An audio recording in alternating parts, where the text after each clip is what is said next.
Salut mes chers élèves. Aujourd'hui, on va compléter notre leçon de grammaire, les compléments d'objets. La séance précédente, on a vu le complément d'objet direct. Et on a dit que c'est un complément essentiel dans le groupe verbal. Il complète le sens du verbe, il est lié directement au verbe et il répond à la question qui ou bien quoi. Dans cette séance, on va voir un autre complément d'objet, c'est le complément d'objet indirect. Regardez avec moi ces exemples pour savoir de quoi il s'agit. Le jardinier s'occupe de ses fleurs. La maman pense à ses enfants. Il apprend à nager. Ce sont des phrases bien sûr verbales. Commençons par la première phrase. On va essayer de repérer le groupe sujet et le groupe verbal. Le jardinier s'occupe de ses fleurs. Qui s'occupe de ces fleurs? Bien sûr, c'est le jardinier. Donc, c'est le groupe sujet. Le reste, c'est le groupe verbal, bien sûr. Le noyau de ce groupe, c'est le verbe et il est suivi par un groupe nominal précédé d'une préposition. Et c'est ce qu'on appelle le complément d'objet indirect. Vous voyez, complément d'objet indirect. Complément, parce qu'il complète le sens du verbe. Objet, c'est l'objet sur quoi on a exercé l'action exprimée par le verbe. Indirect, parce qu'il est lié indirectement au verbe. On a une petite préposition ici, la préposition de, qui sert à lier le complément au verbe. Alors, on passe pour la deuxième phrase. La maman pense à ses enfants. On va aussi repérer les deux groupes, ça veut dire le groupe sujet de la phrase et le groupe verbal de la phrase. Qui pense à ses enfants? Bien sûr, c'est la maman. C'est le groupe sujet. Le groupe verbal, c'est pense à ses enfants. Le noyau de ce groupe verbal, c'est le verbe. Vous voyez, il est suivi d'un groupe nominal précédé par une préposition. Et c'est ce qu'on appelle le complément d'objet indirect.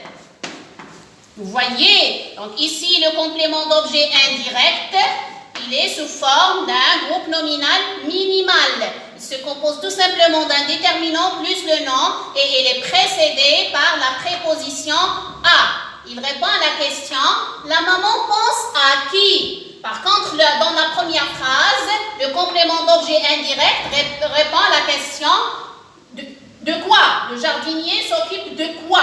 Vous voyez? On passe pour voir la troisième phrase. Il apprend à nager. La même chose, on va chercher le sujet. Le sujet de cette phrase, c'est le pronom conjugaison il.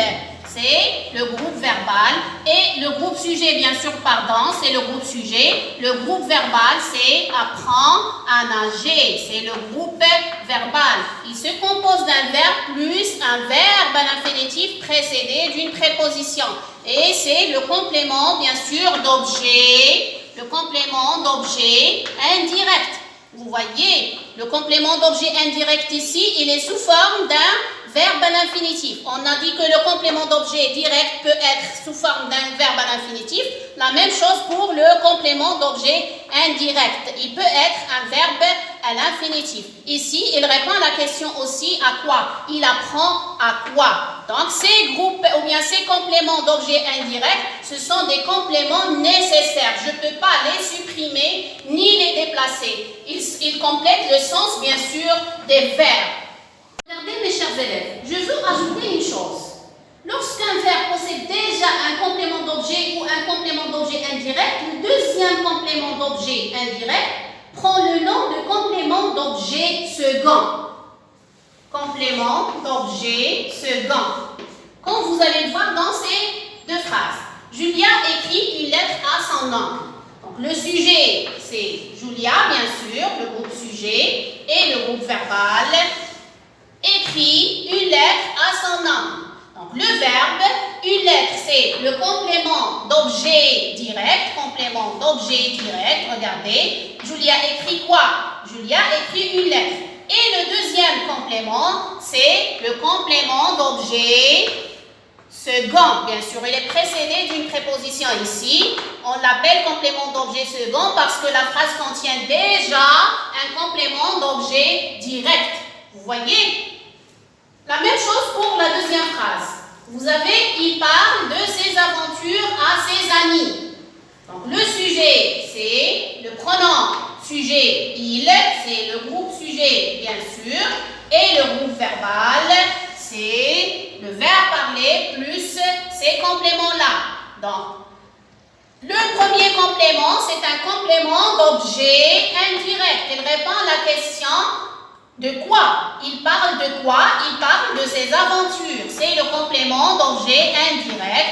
Et le deuxième complément aussi indirect, il parle à qui? À ses amis. On va l'appeler le complément d'objet second parce que la phrase contient déjà un complément d'objet indirect. Donc le complément d'objet second, on appelle complément d'objet second le complément qu'on trouve dans une phrase qui contient déjà un complément d'objet direct ou bien un complément d'objet indirect.